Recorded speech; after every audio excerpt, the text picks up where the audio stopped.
Assalamualaikum warahmatullahi wabarakatuh.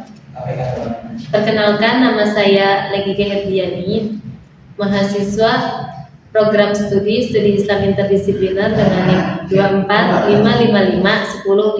245551059. Pada kesempatan kali ini saya akan membahas tentang penjelasan manuskrip kajian tata bahasa dan tajwid Nusantara.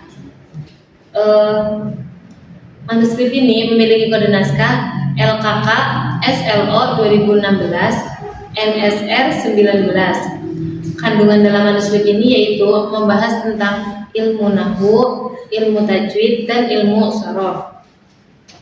Bahasa dan aksara dalam manuskrip ini yaitu menggunakan bahasa Arab dan Jawa Bekon. Lalu aksaranya menggunakan makna gandul gantung.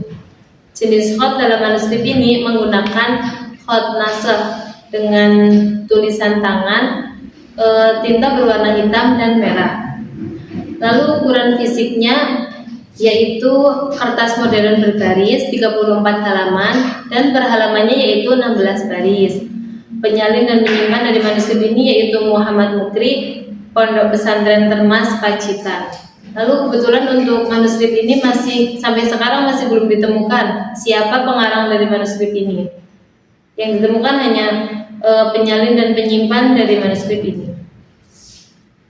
Selanjutnya yaitu manuskrip ini memiliki tiga pokok pembahasan. Yang pertama membahas tentang tata bahasa atau ilmu nahwu, membahas struktur kedudukan kalimat Arab, berfokus pada bab munada, maf'ul ma'ah, dan maf'ul min ajli.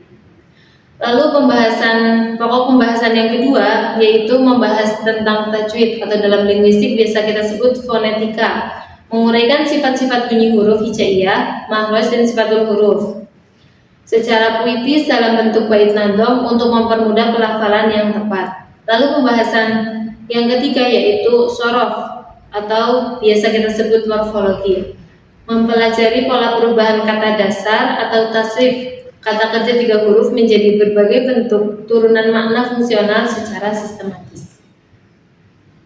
Kita masuk pada pokok pembahasan yang pertama, yaitu membahas tentang ilmu nahwu. Yang pertama yaitu bab munada. Dalam manuskrip ini dijelaskan pengertian mubtada huwa tolabul iqbali biya au bi ihda akhwatiha, yaitu tuntutan kehadiran atau perhatian dengan menggunakan kata seru ya atau saudara-saudaranya ya atau akhwatnya ya. Munada dibagi menjadi 2, yaitu mabni doma dan yang kedua yaitu mansub. Di dalam mabni doma sendiri itu ada 2 munada. Yang pertama munada mufrad alam, yang kedua munada nakirah maksudah. Mufrad alam yaitu maksudnya kata nama atau nama tunggal. Contohnya seperti lafaz ya Zaidu. Kata Zaidu sendiri itu kan merupakan bentuk nama yang dia susunannya itu tunggal, tidak ada murokab, tidak ada mudhof atau mudhof ilaih, tapi dia tunggal, hanya Zaid saja. Hukum bacanya yaitu mabni doma, dia wajib didoma dengan tanpa tanwin. Lalu yang kedua yaitu munada nakirah maksudah. Kata umum nakirah maksudah itu maksudnya kata umum yang dia itu dispesifikan. Contohnya seperti lafaz ya rojulu.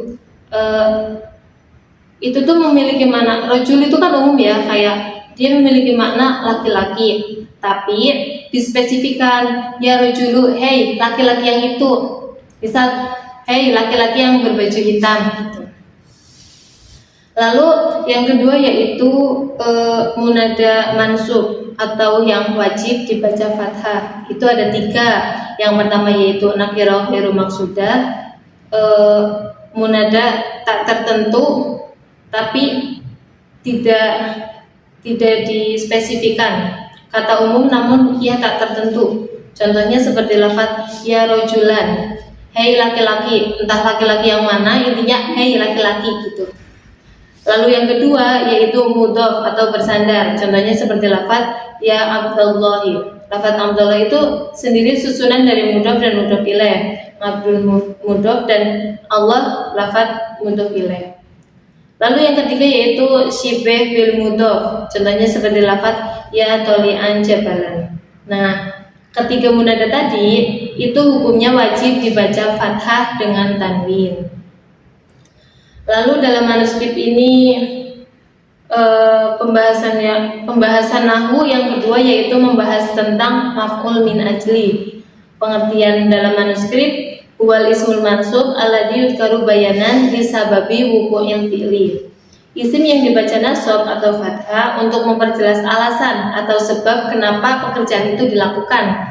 Contohnya seperti lafaz qoma zaidun ijlalan li amrin. Dalam lafaz itu yang menjadi maf'ul min ajli itu lafaz ijlalan.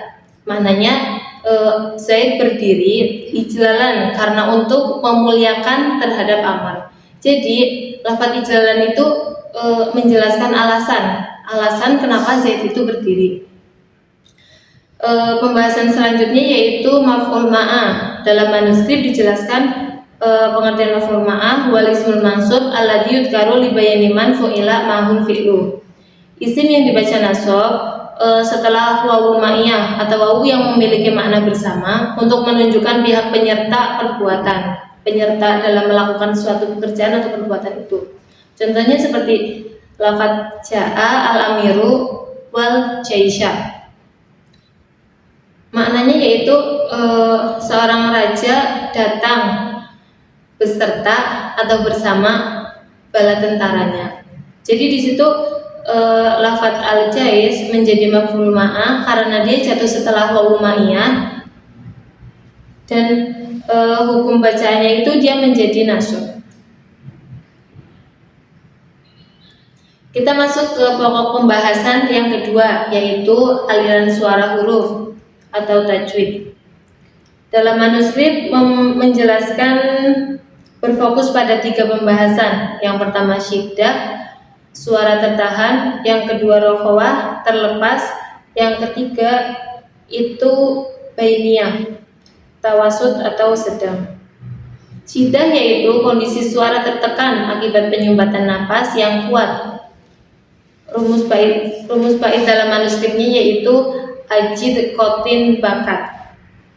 Jadi ini untuk kita mempermudah dalam menghafalkannya ya, kita cukup menghafalkan ajid kotin bakat. Itu tuh lafaz-lafaz yang termasuk atau yang memiliki makna syiddah atau suara tertahan. Lalu yang kedua yaitu rokhawah, suara terlepas, aliran suara terlepas bebas saat kita mengucapkan. Contohnya seperti lafaz as. Lalu yang ketiga yaitu bainiyah, tawasud atau sedang, yaitu dalam melafalkannya itu berada di tengah-tengah. Aliran suara yang sedikit tertahan namun tidak sepenuhnya menghambat. Rumus baitnya biar kita mudah menghafalkan itu linguman, lam, nun, ain, mim, dan ro. Selanjutnya yaitu tajwid yang membahas tentang pangkal lidah. Itu ada 2, yang pertama istilah, suara tebal, dan yang kedua yaitu istifal, suara tipis. Istilah atau suara tebal, kondisi pangkal lidah terangkat naik ke arah langit-langit yang keras, langit-langit lidah yang keras ini saat mengucapkan huruf hijaiyah yang menghasilkan karakter bunyi tebal.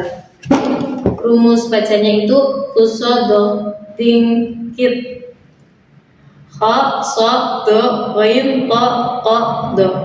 Lalu yang kedua yaitu istifal, suara baca tipis. Jadi lidah itu tetap rileks saat huruf dilafalkan yang menghasilkan karakter bunyi tipis dan lembut. Hurufnya yaitu ba, ta, sa, dan dal. Selanjutnya yaitu pembahasan yang ketiga itu tasrif atau kata dasar.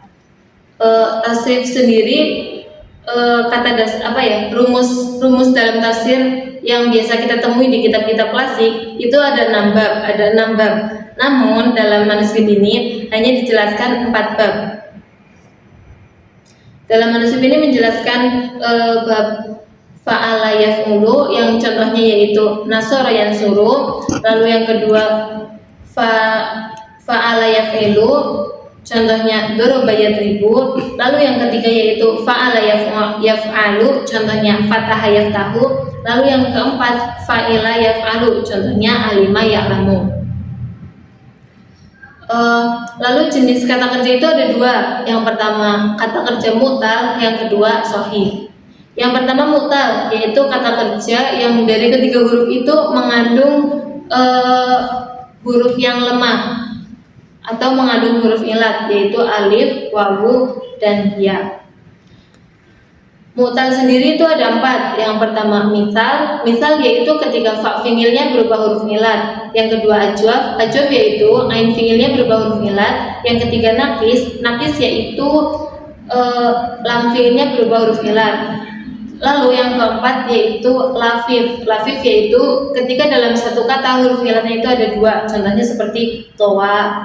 Selanjutnya yaitu fi'il sahih, fi'il yang terbebas dari huruf ilat.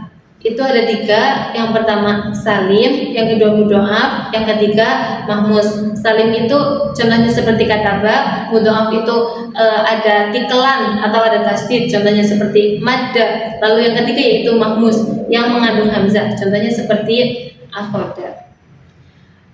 Baik teman-teman, mungkin sekian presentasi dari saya menjelaskan tentang manuskrip yang membahas tata bahasa dalam bahasa Arab. Sekian dari saya, kurang lebihnya mohon maaf. Wassalamualaikum warahmatullahi wabarakatuh.